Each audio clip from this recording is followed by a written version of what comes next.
TVOT. All right, thank you so much. We have Gary Shapiro, who is the president and CEO of the Consumer Electronics Association. Of course, if you don't already know, or maybe all of you attend, is the big CES show every year. 150,000 people? Yes. Yes. And we also have Molly Wood, who's executive editor of CNET, which was recently purchased by CBS. And she is well loved and respected and quite good at her job and has a huge community of followers as well, and very competent. So we're very excited to have both of you here. And Molly is going to do a Q&A with Gary. Again, I'm sure you'll introduce yourselves, but we're also excited because Gary, the big news is that his book, which is called The Comeback, How Innovation Will Restore the American Dream, which is out there, is on the New York Times bestseller list. So congratulations. And big hand. Thank you. Thanks for being here, Gary. I feel like we're having a little fireside chat. We'll try not to exclude you as we relax up here. Well, let's dive right in because we only have a half an hour, and I know that everyone wants to hear from you because I heard your name come up several times in the ITV session right before this. But before we get to that, let's talk a little bit about innovation, as is appropriate, although you don't get to plug your book very much. Just a warning. What do you think are kind of the most promising consumer electronics innovations right now in terms of this concept of TV of tomorrow? The most promising are what consumers are willing to pay for. And I think where we're going is clearly anything that makes it easier, personalization. Clearly, I wouldn't just limit it to TV, but I would say that things that actually learn from you as a consumer what you like. I mean, it goes back to the old joke about my TiVo thinks I'm gay. My Facebook page thinks I'm gay. It has a lot to do with just making it easy for the consumer, because as we heard upstairs in the research session, I wasn't in the last session, I was upstairs. Most consumers still have trouble just hitting a button on a pay-per-view and buying something. So to the extent we make it easy for the consumers, that's really is what innovation is about. Well, can you point to any specific devices? Can you say that you think, the proliferation of set-top boxes or connected TV built into the television, game consoles? Is there anything in particular that you think is gonna turn out to be maybe the one box to rule them all? I am not a big box fan in any sense. What I would say what's changed in the viewing screens is they've gotten a lot of the smarts put in them. So whereas 10 or 15 years ago a computer was basically a dumb box, today it is it's a fairly highly sophisticated processing machine. And to the extent that that's part of the box the consumer buys, or they could easily hook to the internet, that makes sense. Obviously, you will have more and more computers that are internet capable. I think this year about 15% of TVs are internet friendly, and that's going to, we'll have, in a couple of years, I think we'll have half the TVs, and soon all TVs will be internet friendly. Same thing if you want to look at the tablets or the iPad. That's simplicity in a box. There's nothing to hook up there. There's nothing to do. It allows a somewhat comfortable viewing experience with great simplicity. So how much is TV moving beyond the TV and onto the internet, onto the tablet content willing? Do you see the TV as remaining the main screen, or do you think it is going to become kind of this? Everybody seems to be wanting to build a device ecosystem: TV, tablet, phone, remote. It depends where you are. Obviously, if you're traveling and on the road, hopefully not driving, it is a smartphone. If you're in the back seat, it will increasingly be some type of tablet that's permanently there, or a display. And I still believe that in the in-home viewing experience, although I know people sit there with their laptops or their tablets and watch on a one-on-one, there's something about the big screen which I find exciting. 2 weeks ago, I was with Chris Dodd, the new head of the Motion Picture Association. He gave a passionate speech favoring the totally big screen in the theater, which is something that's a little far from my world, although right behind us there is a big screen. I don't know how many of you still go to the movie theater. Maybe it's because I have a young child. I don't. But that is something which still is even a better viewing experience. And I think what we'll see in the far future or middle future is we'll just be immersed in a room which will provide a new type of viewing experience. Not necessarily 3D, but something which is more immersive and more around you and more based on how you react to it. I think some of the coolest innovation that's occurred, frankly, has come out of the video game area.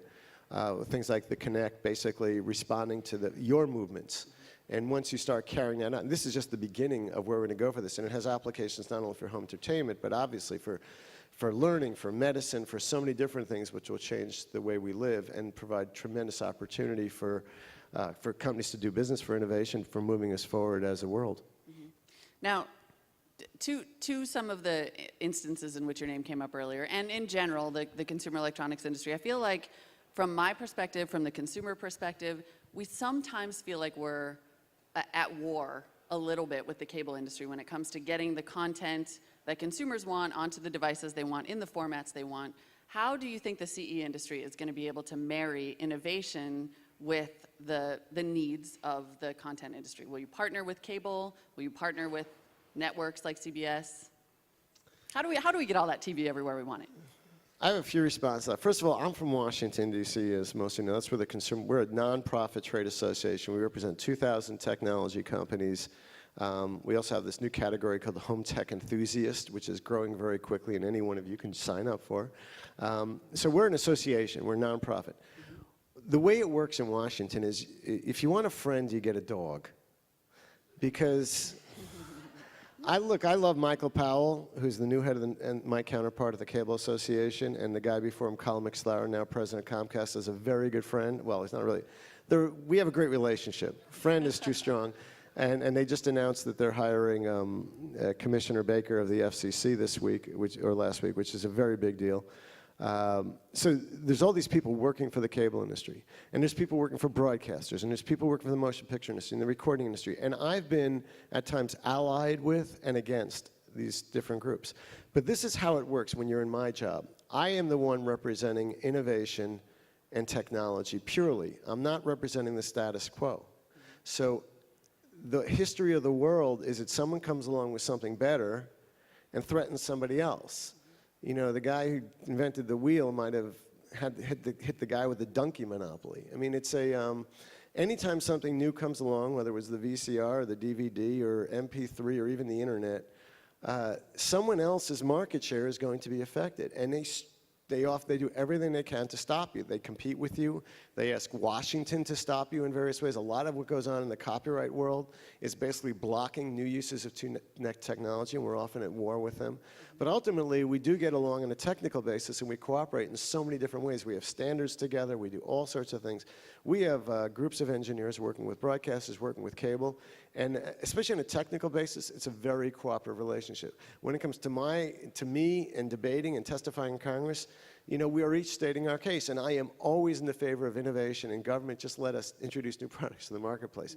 It's not always the same with some of the groups that we're up against.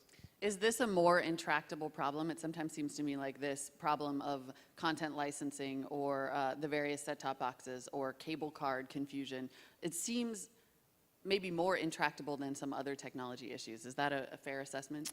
Well, the cable issue is one that I wish I'd never heard of or gotten involved in. In early 1980s, when in the analog world, we started with something called, I think it was called multiport, and it was a standard that we agreed to with the cable industry, which would basically, we voluntarily put in TV sets so there would be no need for a cable box.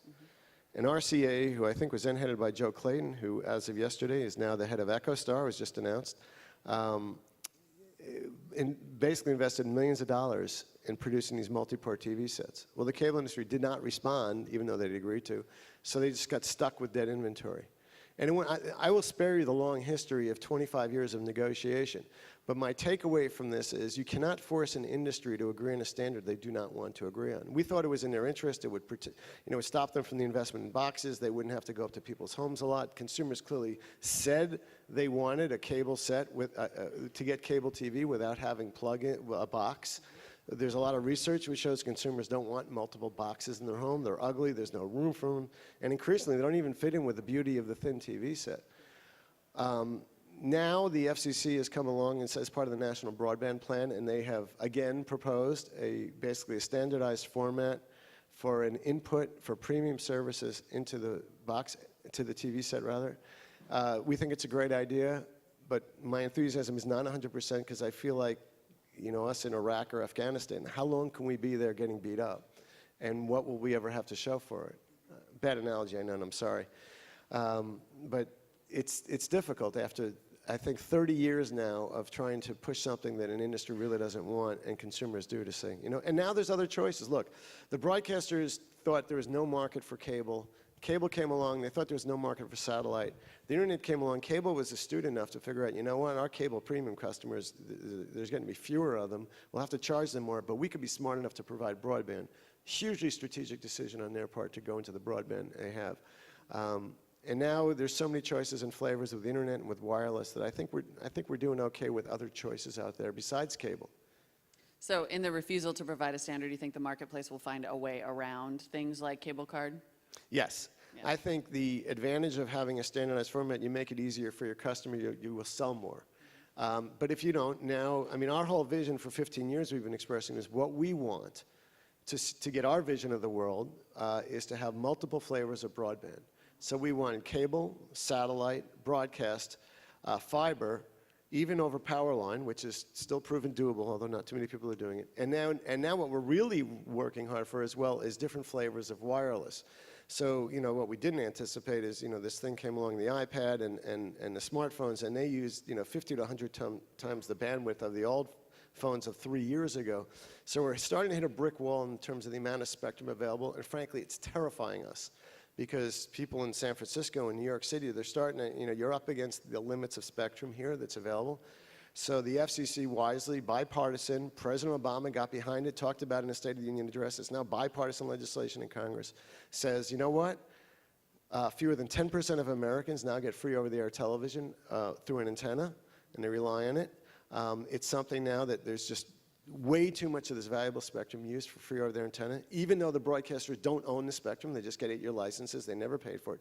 We're going to pay them through incentive auctions and repurpose that spectrum for wireless broadband, and that's going to help solve this brick wall we're hitting in just a few years of where people are just not going to be able to use these great devices. And that's something we're really pushing hard in Congress. So how much is net neutrality then going to become a television argument at some point as opposed to just an internet argument? I don't care about net neutrality, honestly. I wish the FCC had never gotten into it. And the reason I don't care about it is it's a short-term problem. If you have choices in broadband, and if you can get out of a contract, if the broadband provider changes the terms and they start blocking things, we don't need the government to tell us our broadband company what to do. The thing is, you need that choice of broadband providers. You need transparency, and if they are blocking someone, and you need the ability to change to a new broadband carrier. That is the net neutrality argument is just a short-term flavor of the argument where you have lobbyists on both sides of the issue and advertising and making a ton of money, and everyone's making a big deal about it. Then the FCC, the chairman made a strategic mistake that was huge by pushing it, and now he's having some problems with Congress because he did that. Let's go back to this idea of standards. And now, obviously, competition is provided by the CE industry. There are 50 million ways now to get television. Makers like Samsung are trying to create the device ecosystem that we talked about, but it's also leading to balkanization of content. So do you see some sort of an HTML5 for ITV as opposed to, just as a little background, at CNET TV, we're trying to provide custom content now for the iPad, right? For Android tablets, for the Samsung TV experience, for Google TV. Everyone is having to sort of face this question of how many ways can you deliver and repackage your content and or tailor your content. Is that, do you see that as a problem, and do you think that there's a standard that can solve it? Well, I'm not personally experiencing the problem because I'm not in your business, but I do think it's a transitory problem as well because, eventually you just get the code so you could put things on different formats. And it's easy for me to say you just get the code. I wouldn't know code if I tripped over it. But it will work itself out over time, and the marketplace will help that. But in the short term, it's very disruptive to those who have to choose where you invest your programming and your content and your dollars. And so I think it's a good thing. And I think in terms of getting stuff out to other formats, obviously the well-accepted formats have an advantage then, but that's part of the marketplace. This was a question directly from our lovely host, Tracy. Will the consumer electronics industry partner with cable at any point? Or do you think that you're just, I kind of asked you this earlier, but do you think that you will stand alone in terms of technology and innovation, or will you partner up with some of these traditional providers to move the marketplace forward?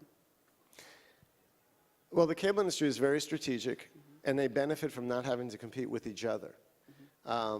And so there's no question about that. If you look at the people moving around, the cable industry is very interesting. And Comcast is just brilliant in terms of how they basically had deals cut with a number of consumer electronics companies for all sorts of things, and with Microsoft, and the cable industry with Microsoft.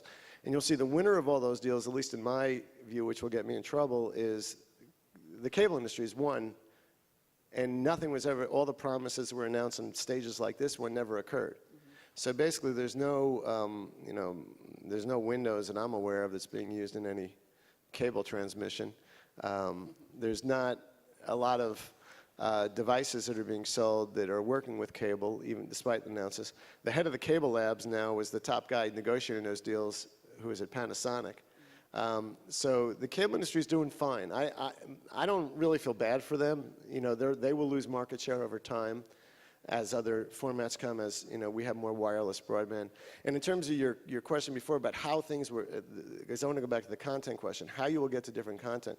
Look, all you need is your hyperlinks, and you'll get to content. I think increasingly consumers will be using their TV set, and they expect to. And we did a research study last year, which showed that over half of consumers basically want their TV sets. They want to be able to click on a button and go to a website.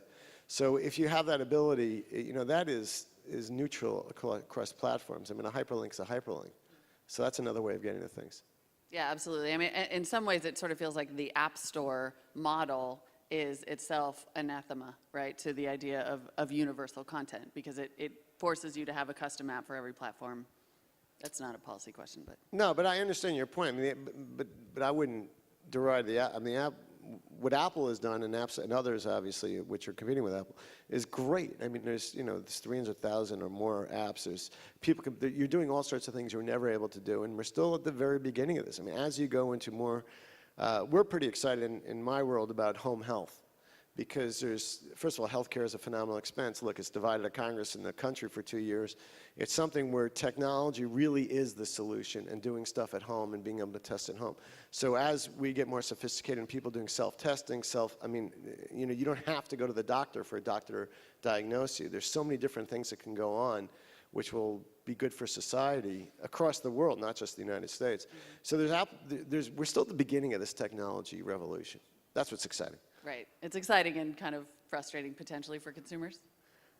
It's in the short term, anyway. Yeah, but the development of the automobile is frustrating consumers. They have to learn all sorts of things like putting your foot on the gas, and windshield wipers, and brakes, and steering, and roads, and having to fill for gas.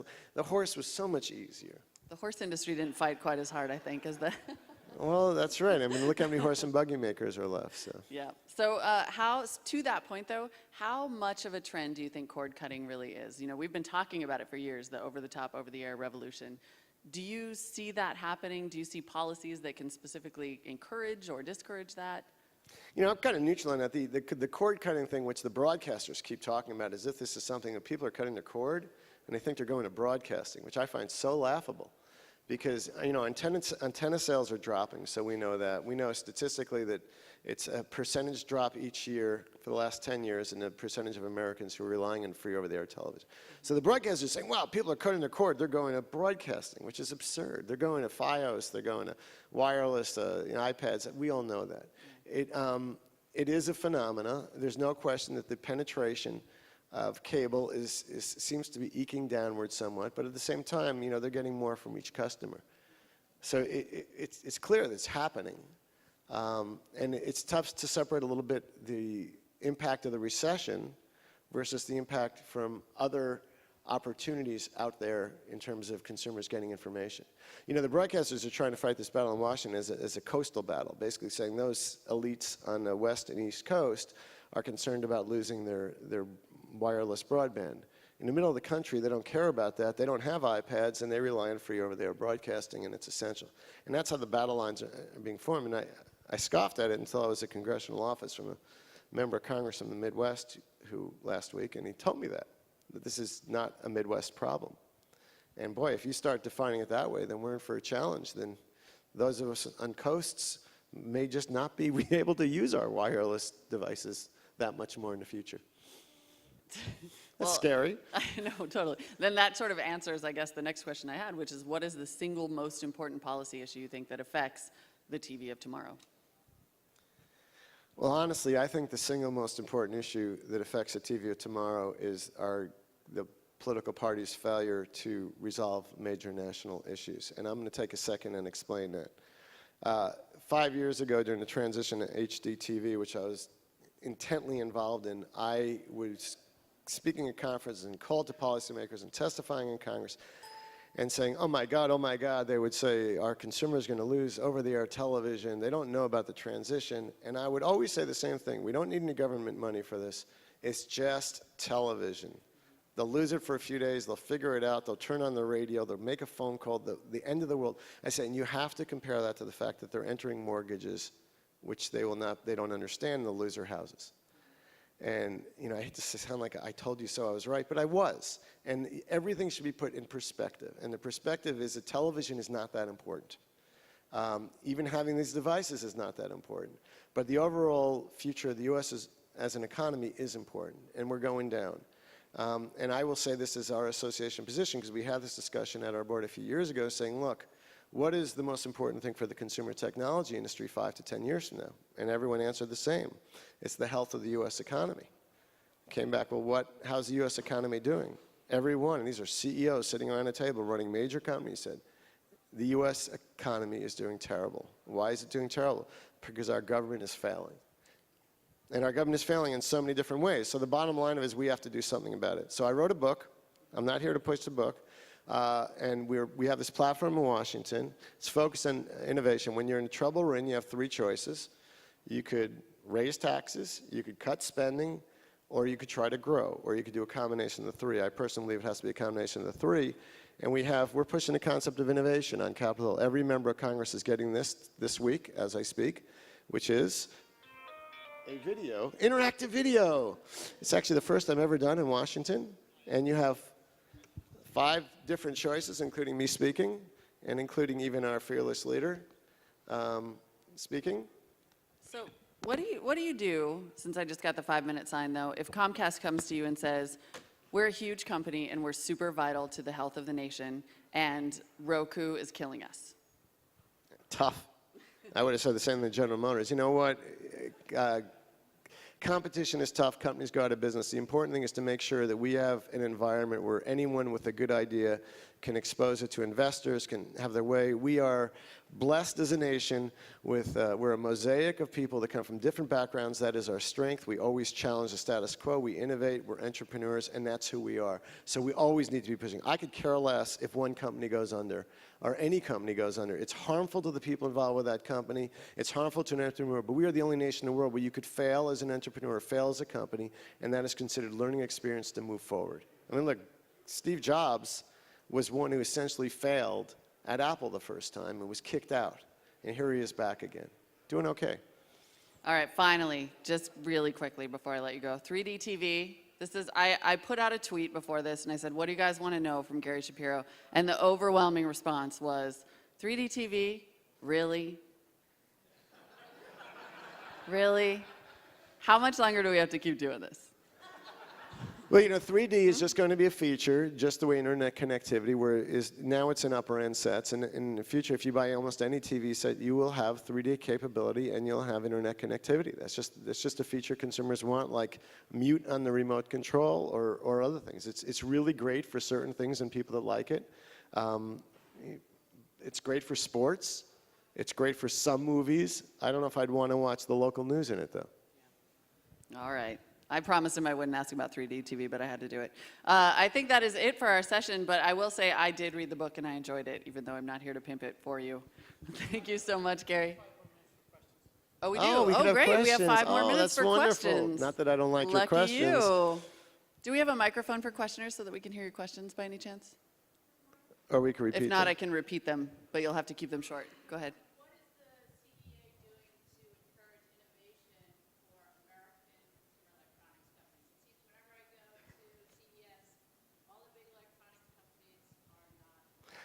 So the question is, what are we doing for American companies? And you go to CES, which thank you for going. The big companies are foreknown. First of all, that's not total. I mean, 80% of our companies, first of all, is members, and 80% of the show are small businesses. Some of the major multinational companies like Sony or Panasonic are clearly overseas. But like Panasonic has 15,000 employees here. The fact that they're an overseas company investing in the U.S. is a good thing, I think, and to be a member of CEA, you must be an American company, meaning you must have an American facility here. What we do is we run the show with the same theory since I was went to my first board meeting in 1981, and that is anyone with an idea, no matter where they're created in the world, can be exposed to literally tens of thousands of media, investors, partners, retailers, things like that. So that's how the show is run. It's run for the smallest company. The other thing we do is we're really pushing the concept of math and science education here. We do everything we can to try to have the infrastructure in the U.S. The challenge we face is sometimes our own government does everything possible to push companies away. The decision that the federal government made a few weeks ago to tell Boeing that they may not open their $2 billion manufacturing plant in South Carolina because a union in Seattle objected is the kind of thing that makes companies want to manufacture in China. Our taxes being the highest in the world, the developed world for corporations, makes companies want to keep their monies overseas. The fact that we don't let in the best and the brightest people here to the United States anymore it makes it very difficult to produce here. Buy American policies, Panasonic, the CEO was telling me last week how they are shutting down basically a plant in the United States that made solar panels because the United States government is refusing to buy any of them because there are some components that were made overbroad, even though they put $100 million in the plant and hired hundreds of Americans. Now they can't use a plant. So basically, our own government is the one that makes it very difficult to do business in the United States, and we have to look at the fact that we're competing in the world. But I don't think we should have special things where you can only buy American products, only buy that. Where would Apple be today? And I don't know if you define Apple as an American company or not. They don't make things here, but they certainly have created a lot of wealth. They've employed a lot of people. Microsoft really doesn't make things here, although a lot of their intellectual talent is here, but they're also forced to go overseas because they can't hire the people that they want to hire. I could go on about this for a long time, but it is the future of our country that it's at stake. And we have a question right in the front here. With each other is on this whole transition to IPv6. So my question to you is, as a person who looks after the interests of smart TV manufacturers, to what extent are you encouraging them to go to IPv6 so that in the future, when the address space runs out, there aren't specific problems with streaming video? Yeah, IPv6 for, I assume everyone knows, Internet Protocol 6, and we've been talking about it at our organization and pushing it at the CES and conferences for years. Frankly, I don't think people have been listening, so if you're worried about cable, I'm worried really even about my own membership understanding and going to IPv6. There are some difficult standards issues with IPv6 over cable. And even there's different so it is challenging, but the good thing, I think, is that people of good intent on the technical level are trying to work them out, and we will work them out. I think that's it. Tracy gave us the nod. Thank you so much for turning out, everyone. I'm looking forward to the rest of the day. Thank you. Thank you very much, Molly and Gary.